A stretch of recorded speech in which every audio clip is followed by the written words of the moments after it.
One of the most complicated system of human body, but obviously हमें उसे उस level of complication पे जाके डिस्कस नहीं करना है. हाउएवर हम बहुत बेसिक सा इंट्रोडक्शन, बेसिक जो टर्म्स हैं, बेसिक जो स्ट्रक्चर्स हैं, उनके बारे में जानने की कोशिश कर रहे हैं. तो we have started this chapter with the concept हमारी बॉडी में दो दो तरह के जो है ना वो कंट्रोलिंग सिस्टम है, जो दो डिफरेंट मोड्स पे काम कर रहे हैं. एक हमारी बॉडी में इलेक्ट्रिकल कम्युनिकेटिंग सिस्टम है जिसे हम नर्वस सिस्टम कहते हैं, और दूसरा सिस्टम जो हमारी बॉडी में है ये केमिकली हमारी बॉडी में कंट्रोल का फंक्शन अचीव करता है, कंट्रोल करता है बॉडी को मेंटेन करता है, एंड वो एंडोक्राइन सिस्टम कहलाता है. तो इस सिस्टम को इस चैप्टर में सबसे पहले हमने इन दो सिस्टम्स को आपस में side by side, head to head compare किया था कि इन दोनों सिस्टम्स में क्या बातें हैं जो कंपेयर की जा सकती हैं. तो ये आपके पास स्क्रीन पे सारा ये कंपैरिजन लिखा हुआ आ रहा है. उसके बाद फिर हम लोगों ने आपको ये बताया था कि नर्वस सिस्टम जो है क्योंकि एक बड़ा कॉम्प्लिकेटेड सिस्टम है, और अगर एक गो में नर्वस सिस्टम के बारे में सारे स्ट्रक्चर, सारी बातें बताई जाएं तो पैटर्न सही नहीं बैठता, इसलिए हमने नर्वस सिस्टम को क्लासिफाई किया था ऑन डिफरेंट बेसिस. तो अगर हम नर्वस सिस्टम की जैसे कि स्ट्रक्चरल क्लासिफिकेशन कर लें कि पूरे नर्वस सिस्टम में कौन कौन से स्ट्रक्चर्स हैं, तो we classified them into two types, CNS and PNS, which are central nervous system and peripheral nervous system. Body का वो पार्ट जो हमारे सेंट्रल एक्सिस पर मौजूद है, नर्वस सिस्टम का वो पार्ट, वो सेंट्रल नर्वस सिस्टम है जिसमें ब्रेन और स्पाइनल कॉर्ड आ जाते हैं. और पेरिफेरल नर्वस सिस्टम के अंदर वो ब्रेन से निकलने वाली नर्व्स और जो स्पाइनल कॉर्ड है उससे निकलने वाली नर्व्स आ जाती हैं. उसके बाद हम लोगों ने बात की थी कि अगर फंक्शनल क्लासिफिकेशन कर ले नर्वस सिस्टम की तो फिर कैसी होगी क्लासिफिकेशन. तो उसके बारे में भी आपको पिछली क्लास में बताया था कि जनाब फंक्शनैलिटी की बुनियाद पर जो नर्वस सिस्टम है वो दो टाइप का है. एक बहुत छोटा सा पार्ट वो है जो आप खुद कंट्रोल कर सकते हैं, जबकि एक बहुत बड़ा पार्ट वो है जो आप खुद कंट्रोल नहीं कर सकते. We call them somatic and autonomic nervous system. फिर ऑटोनॉमिक नर्वस सिस्टम के अंदर वी टॉक्ड अबाउट फाइट और flight and rest and digest system की.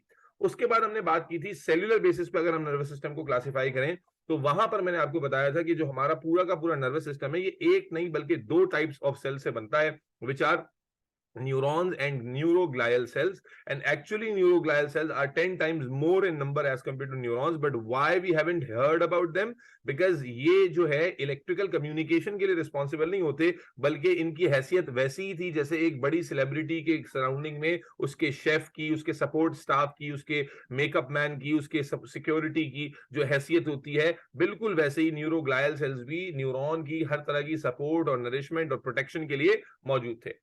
उसके बाद हमने कहा था कि मेजरली जाहिर हमने इस चैप्टर में डिस्कस करना था न्यूरॉन को, तो हमने स्ट्रक्चर ऑफ न्यूरॉन जो कि कई दफा एग्जाम में बना हुआ आता है, you need to label it, आपको पूछा जाता है कि इसको लेबल करें. तो ये न्यूरॉन का एक बेसिक सा स्ट्रक्चर हमने लास्ट सेशन में कवर किया था कि जिसमें हमने समझा था कि न्यूरॉन के मेजरली तीन पार्ट्स होते हैं. मेजरली तीन पार्ट्स होते हैं. पहला पार्ट है डेंड्रॉन्स, जो कि अगर आप देख पा रहे हैं डायग्राम में तो शॉर्ट प्रोजेक्शंस हैं, जो मैंने ग्रीन कलर से हाईलाइट भी की हुई है, शॉर्ट प्रोजेक्शंस, डेंड्रॉन्स. दूसरा मेजर पार्ट होता है सेल बॉडी, जो आप देख रहे हैं ये स्टार शेप स्ट्रक्चर, ये सेल बॉडी और ऑल्सो कॉल्ड एज सोमा. और फिर उसके बाद आपको नजर आ रहा है ये लंबा सा स्ट्रक्चर जिसे हम कहते हैं एक्सॉन. ठीक है ना. तो ये न्यूरॉन का बेसिक सा स्ट्रक्चर होता है जो हमने लास्ट क्लास में आपको बताया था कि भाई न्यूरॉन एक नॉर्मल सेल से हटकर एक सेल है, इसकी शेप डिफरेंट है, और ऑल्दो के सारे न्यूरॉन्स की शेप एक जैसी नहीं होती, फिक्स नहीं होती, बट जिन न्यूरॉन, एक स्टैंडर्ड न्यूरॉन में कौन कौन से स्ट्रक्चर होने चाहिए हमने उसकी बात करने की कोशिश की थी. तो डेंड्रॉन से एक्सॉन, ये हमारा न्यूरॉन का बेसिक स्ट्रक्चर होता है. हम इसके बारे में बात कर रहे थे, आज इसी से कंटिन्यू करते हैं अपनी डिस्कशन को. तो बेटा जब हम डेंड्रॉन्स की बात करते हैं, यानी कि ये वाले एंड की, अगर मैं इसको हाईलाइट करूं, ये एंड की बात करते हैं, ये वाले एंड्स की, डेंड्रॉन्स, तो याद रखिएगा ये न्यूरॉन का बच्चों रिसीविंग एंड होता है. ये न्यूरॉन का क्या होता है हमेशा से? Receiving end. यानी न्यूरॉन कोई भी जब सिग्नल रिसीव करता है तो उसे रिसीव करने का जो काम है वो डेंड्रॉन से होता है. डेंड्राइट्स इसके ऊपर छोटे छोटे स्ट्रक्चर्स हैं, और ये जो सेल मेम्ब्रेन से कनेक्ट हो रहा है ये डेंड्रॉन्स के थ्रू हो रहा है. तो डेंड्रॉन जो है वो किसी भी न्यूरॉन का रिसीविंग एंड होते हैं. और उसके बाद जो सेल बॉडी होती है, सेल बॉडी न्यूरॉन का प्रोसेसिंग एंड होती है.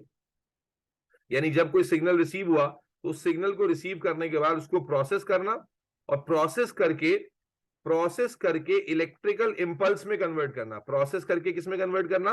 इलेक्ट्रिकल इंपल्स में. यानी उस सिग्नल को, उस स्टिमुलस को इंपल्स में कन्वर्ट कर देना। क्या मतलब? मिसाल के तौर पर मेरे सामने बैठे हुए मदी को मैंने किया टच। अब ये जो टच का सिग्नल है, स्टिमुलस है, इस टच के सिग्नल को डिटेक्ट करना, और डिटेक्ट करने का काम तो हो जाएगा रिसेप्टर्स का। रिसेप्टर्स बताएंगे डेंड्रॉन्स को। अब डेंड्रॉन्स उस स्टिमुलस को कन्वे करेंगे सेल बॉडी को, और सेल बॉडी उस टच के सिग्नल को एक इलेक्ट्रिकल इंपल्स में कन्वर्ट कर देगा। एंड देन वो इलेक्ट्रिकल इंपल्स जो है वो डिलीवर होगा, आगे बढ़ेगा किसके थ्रू? एक्सॉन के थ्रू। तो अगर हम न्यूरॉन की बेटा कम्युनिकेशन को समझें, तो न्यूरॉन की कम्युनिकेशन बच्चों सबको क्लियर होनी चाहिए, नहीं हो तो बताना कि वो कम्युनिकेशन किस तरफ से होती है, किस पाथवे पे होती है। हमेशा डेंड्रॉन्स हम रिसीविंग एंड का रोल प्ले करते हैं। जो हमारी सेल बॉडी है, यानी जो मेजर ये जो स्ट्रक्चर है ये वाला, ये हमारा प्रोसेसिंग यूनिट होता है, यानी यहां पर जो सिग्नल है ये प्रोसेस होकर इलेक्ट्रिकल इंपल्स में कन्वर्ट होता है। और वंस वो इलेक्ट्रिकल इंपल्स में कन्वर्ट हो गया, then that electrical impulse runs through axon. बात समझ में आ रही है? वो फिर इलेक्ट्रिकल इंपल्स एक्सॉन के थ्रू रन करता है। तो हमेशा न्यूरोनल ट्रांसमिशन इसी डायरेक्शन में होती है। ये कभी भी किसी भी कंडीशन में किसी भी टाइप ऑफ न्यूरॉन में रिवर्स नहीं होती। सामिया, सना, नीलम, मुजना, बिलाल, समझ में आ रही है बात? मदी, इफरा, फसिया, फराज, ईमान 1, ईमान 2, यस सर।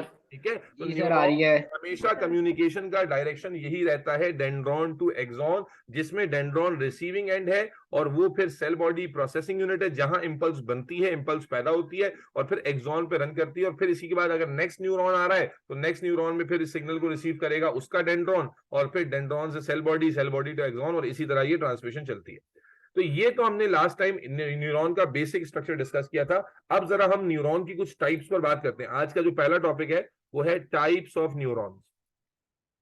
और टाइप्स ऑफ न्यूरॉन्स जो हम डिस्कस करने वाले हैं वो दो बेसिस पे करेंगे। पहला बेसिस है ऑन एक्सोनल टाइप्स और दूसरा बेसिस है फंक्शनल टाइप्स। ये जो न्यूरॉन हमारे नर्वस सिस्टम का बेसिक सेल है, हमारे नर्वस सिस्टम का मेन सेल है, जिसकी वजह से हमारा नर्वस सिस्टम काम कर रहा है, जो इलेक्ट्रिकल इंपल्स पैदा करने की एबिलिटी रखता है, हम ये कह रहे हैं कि जो नर्वस सिस्टम है उसकी दो मेजर टाइप्स, सॉरी न्यूरॉन्स जो हैं इसमें, ये दो मेजर टाइप्स में क्लासिफाई हो सकते हैं। एक एक्सॉन की बेसिस पर क्लासिफिकेशन है और एक उनकी फंक्शनैलिटी पर। तो अगर एक्सोनल बेसिस पे क्लासिफिकेशन करें तो बेटा न्यूरॉन दो तरह का होता है। एक्सॉन क्या है? अभी मैंने बताया, एक्सॉन में करंट दौड़ता है। जब न्यूरॉन करंट का इंपल्स बना लेता है तो एक्सॉन में वो करंट रन करता है, तो axon is just like a wire. तो अब समझने की बात ये है कि ये वायर बेटा दो तरह का होता है। कितने तरह का होता है ये वायर? दो तरह का वायर होता है। एक वायर वो है जो कि इंसुलेटेड कवरिंग से कवर्ड है, और ऐसे न्यूरॉन को हम कहते हैं माइलिनेटेड न्यूरॉन। मैं अभी बना के दिखाता हूं। और दूसरे होते हैं नॉन माइलिनेटेड न्यूरॉन्स। जरा जल्दी से डायग्राम में समझ लेते हैं। तो अगर हमारे पास, इमेजिन कीजिए कि ये एक न्यूरोनल सेल है,